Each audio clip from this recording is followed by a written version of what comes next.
let's go to Brian in Evanston, Wyoming. What's up, Brian? How's it going? We are rocking on, brother. What are you up to? Oh, I'm just driving along here, trucking. Excellent, man. So what's up, dude?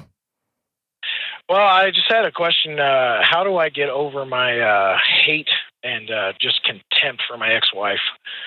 Yeah, we got 2 kids together. I would like to be at least friendly with her, but I mean, we split up like over 10 years ago, and she's still basically making my life insane. How's she making your life insane? Kids against me. She's turning the kids against me. She's constantly trying to drive a wedge between me and my current wife.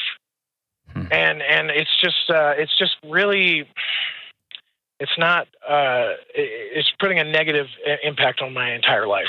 And she's manipulative and vindictive. I mean, she gets mad over my wife signing a permission slip for one of the kids. It seems insane to me. Yeah. How'd your marriage end, man? Oh, it ended bitterly bad. She cheated on me. And then she cheated on me twice with 2 guys, as far as I know. And then I found out about the first guy after we had already split up.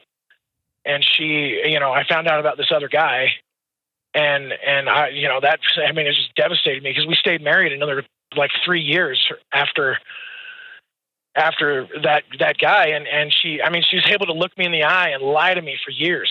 And it's kind of a bittersweet thing because it was horrible, but we got our second daughter, Kayla, out of it. All right. And it's just, it's to this day. I mean, it feels like I didn't get any closure because she won't give me any. Yeah.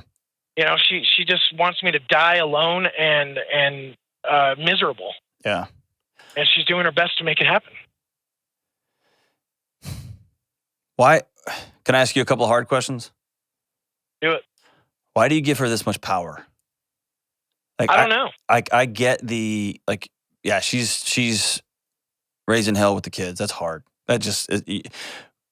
We can talk about how to deal with the kids stuff. That's hard, man. But you are continuing to allow her to, you're choosing misery for some reason, and I don't fully get why. Tell me why. I don't understand. I don't get it either. I want to be happy. I don't. I mean, this whole thing has left me with just crippling self-esteem issues. I can't even be fully open with my wife. That's right. And she can compliment me, and I won't believe it. I don't believe it. I believe she's lying. Yeah. To my face. But here's the thing. Here's the thing. I'm going to give you your power back. Okay. I want to change your language to I can't to I choose not to. And there's a reason why you choose to not trust your new wife, because you went all in on somebody and they burn you to the ground. Right? Yeah. And I've been with my wife for 10 years. It doesn't matter. Dude, it doesn't matter. You're still hanging on to the first one. And more importantly, you're not hanging on to her as much as you're hanging on to what's wrong with me. And until you can, quote unquote, figure out what's wrong with Brian, the truck driver who just wants to be a good dad and just have a little bit less sucky life, until you make peace with Brian, your brain's going to continue to try to solve for enemies that don't exist. You were giving a woman a decade ago who hurt you access to your present day life. And why would I want to do that? It's not a matter of want. It's a protective measure. Until you get back in the driver's seat of the truck you're moving down the road in, your brain will drive for you. Until you sit down and own, oh, this happened. And I'm not screwed up. Something was wrong with her. Or maybe I wasn't the husband I could have been. It was both and. Often it's both and. And now I get to choose what tomorrow looks like. And you haven't made that step yet because you haven't grieved it. You haven't just sat there and sat in it. You've had to make peace with the fact that she's going to be a part of your life because y'all created kids together. Which, by the way, is also hard because something good did come from her. Right? And you have to own that she's not all evil. She's mostly evil, but man, she created 2 beautiful little kids with me. And so it's a hodgepodge of emotions. What I don't think you've dealt with, what a lot of people deal with when they're working through infidelity, is you lost trust in Brian. You don't think you're good enough. You don't think you look good enough. You don't think you're smart enough. Or I'm just this piece of crap truck driver, probably could lose 40 pounds and fill in the blank. And you've created a whole story about Brian that's not true.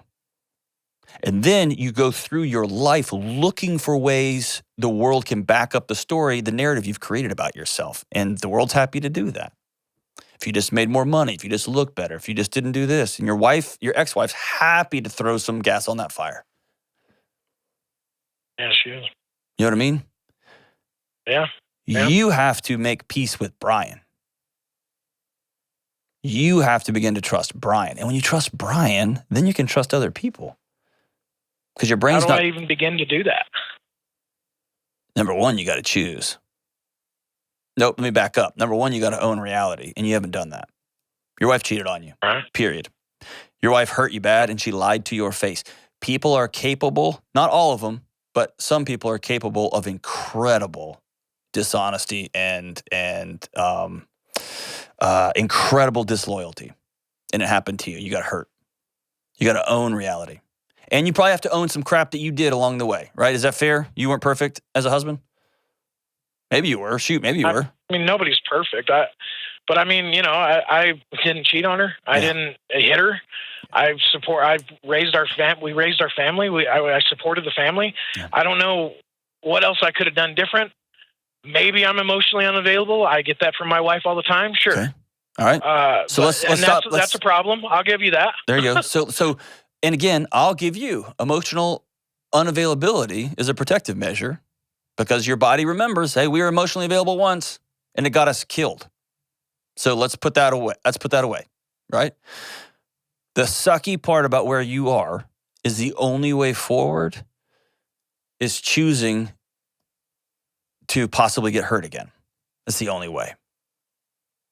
I got to choose to put myself out there again. Correct. And right now you share a bed with a woman who loves you and you're completely and totally alone and you know that. And especially your body knows that. And you're around two kids that you absolutely adore and love and would do anything for, and they kind of look like your wife and your body knows it. And it says danger, danger, danger. And what you have to choose is, I'm going to start trusting Brian. And I can give you a couple of quick tips and tricks on how to do that. You're probably not going to do them, but I'll write them out for you, okay? The second thing you're going to have to do is make a daily choice for about 4 months that my ex-wife does not get a vote in my life, period. And when I run up against bonkers things, like she's a rattlesnake and you keep putting your hand in the bag, getting surprised that she bites you. It's just the way she is. And so I'm not trying to figure out a rattlesnake. It just is. I'm just going to quit putting my hand in the bag. And so my wife, the step parent of my two children, sometimes have to sign a permission slip. And so I know that she's going to send weird text and throw a hissy fit because that's what she does. I'm not going to allow that to ruin my day. I'm not giving her access to my day. And if she wants to throw a super fit and cause all kinds, that's fantastic. I'm just going to call the lawyer and we'll get an amendment done. I'm not going to fight you. And there's something incredibly empowering about looking at somebody going, I'm not going to fight you. Hear what I'm saying? It's just a totally different way of looking at the world. But first, before you do any of that, is you got to look at Brian and say, yep, we missed it. She was sleeping with a friend of mine. She was cheating on me with another guy. And for 3 years, I knew something was off and I didn't go with my gut. And I stuck it out. And it still ended up in ash. And then find out, right, you got to make peace with that. So that you can look at your new wife and say, for 10 years, we've been married and I've loved you, but I didn't know what that even meant. And I'm going to go all in. And so I'm going to have to practice being vulnerable again. Because last time it got me killed. And the only way that you and I can have a great, incredible, recklessly lovely marriage moving forward is if I risk again. And dude, it's so freaking worth it, man. It's so worth it, Brian. Yeah, it's tough to do. Dude, I can think of no tougher thing, right? I can't think of a tougher thing. I can't. Me neither. But if nothing else, your little ones deserve that, man. Because here's the deal, they feel that gap and that tension. So let's talk about your kids real quick. You're playing a 15 or 20 year game with them right now, okay? And it's not going to, this is an MMA match and you are going to do a lot of blocking and a lot of pushing up against the fence and a lot of foot stomps and a lot of leg kicks. You're not trying to knock anybody out here. You are just slowly playing a long game here because your goal is round 4 and 5. Okay? And you're up against a superior opponent in the short term, which is a wife who can throw grenades at you, that can say things like, oh, your daddy doesn't love you. You know what he did? And you can't do anything about that nonsense. What you can do is continue to show up and continue to show up and continue to write your kids little notes from their truck driver dad, to continue to do what you can to be at their events, to continue to hold their face and look them in the eye and say, this house doesn't work without you, and I'm so glad you're my child. Say that every day for 2 months and watch what happens. They'll roll their eyes at you. They'll be like, oh, Dad. And their physiology will change. Ask them if you can read them bedtime stories, or even better yet, make them up together. And incorporate that, right? So you can play long games. And what will slowly happen is kids are brilliant. They will slowly start to put together, oh, she's crazy, because that doesn't make sense. And then one day when they're 17, 18, 25, 33, they'll say, hey, whoa, you weren't the devil, were you? And you'll say, no, and I loved you every step of the way. That's the game you're playing right now, okay? And that does not give you It's a terrible game. It's the worst game. It's the worst. And I'm heartbroken, just guy to guy. I'm heartbroken that your ex is doing this to you. But I'm not going to give her one more moment of rent-free space in my head, in my heart, period.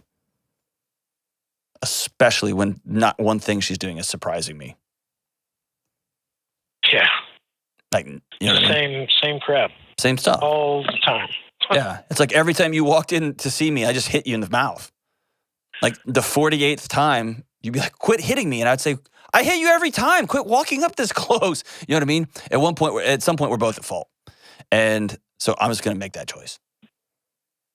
I promise you, Brian, with everything I got, 2 guys sitting at a bar over cheap beers and chips and queso. I'm talking to you right now.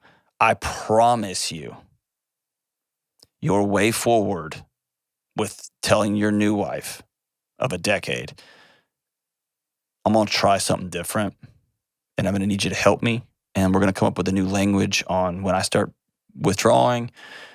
I'm going to start saying out loud, the story I'm telling myself is I'm not really looking good, and you're just saying that. And give her an opportunity to say, nope, you do. You look good. You know what? Screw it. Can I tell you, Brian, this weekend, I was with my wife, and I was wearing a shirt, and like a T-shirt, and I said, hey, we were out somewhere, and I looked at her and said, hey, I don't feel like this is a good shirt for me to be wearing. Like, it just feels bad on me. And she said, you look good. And my first thought was, no, I don't. And then my second thought was, I trust you. I'm still practicing this, and I haven't had near the hurt you've had, okay? So I want you to know you're not crazy. We're all figuring this out. It's how are you going to risk that relationship? Because my wife could have said, yeah, never wear that shirt again. You look terrible. She could have said that, and then I just wouldn't have worn the shirt anymore, right? Develop that language with her. A couple of things for you. This is going to sound so cheesy, man, but when you're out over the road, are you over the road or do you go home every day? I go home every day. Okay. Then before you get out of the car, I want you to go to Walmart and get something for $6, and it's going to be a small little black or red or green little notebook that's leather bound, and I want you to put it in your truck and write a few things about the day down into them. But a couple of these things are, I'm grateful for, and I am a good dad, and I'm about to go in and be a great husband. And then I want you to get out of your truck and go inside your house. But I want you to start practicing writing this stuff down. You got to get out of your head and out of your body and let your body begin to heal. Okay? And there's going to be ups and downs and sideways and forwards. The goal here is human connection, human touch, forgiving Brian. And dude, you got to go risk. You got to go risk. And I hate that for you, man, but you got to. It's the only way forward. Okay? Do you love this new lady you're with? Yeah, a lot. Is she cheating on you? She's way better than the old one. like she's a set of tires. That's fantastic. Better than the old ones. If she did, she'd be gone before she told me. Hey, it's probably not going to happen, man. I think this lady loves you. And I She does know reassure me quite a bit. there you go. And so you may not believe Brian, and you're gonna have to practice believing Brian and learning to trust Brian again. You put that guy in a box for a long time. Start practicing trusting her. And say, I believe you. And I'm going to drop my shoulders and exhale. I'm going to choose to believe you. And maybe you tell her, you can hurt me because I'm going all in on you again. And I should have done this 10 years ago, and I'm sorry. And I've been protecting myself from more hurt and more hurt. And in the process, I built walls that keep me from you. So I'm going all in, and look at her and say, please don't hurt me. I'm going all in on you. Please be there with me, ride or die till the end. I'm all in.